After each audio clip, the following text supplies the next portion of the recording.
Online crypto course founder faces SEC charges in $1.2 million fraud case. Brian Sewell last updated February 5, 2024 at 1:14 GMT plus 22 min read. Image by Brian Sewell, Midjourney. The founder of the American Bitcoin Academy was charged with crypto fraud by the Securities and Exchange Commission on February 2.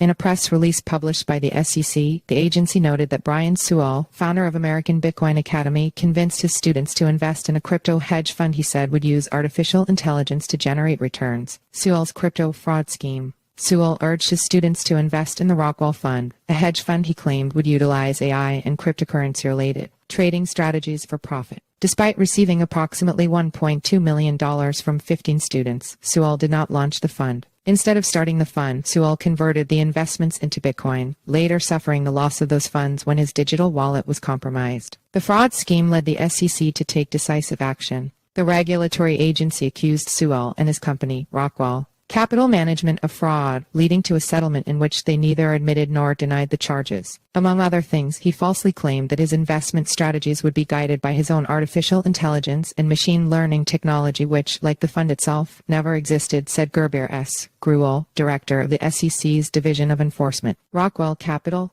Management is set to pay $1.6 million, while Sewell will contribute $223,229 to resolve the crypto fraud charges brought by the second. The SEC said that Sewell sent students a 16-slide investor pitch deck containing numerous misrepresentations and omissions about the fund. Within the pitch deck, Sewell falsely asserted that he had earned degrees in data science from Johns Hopkins University and Stanford University. Sewell additionally informed investors that he had previously overseen a crypto hedge fund, claiming to have transformed an initial $250,000 into $9 million.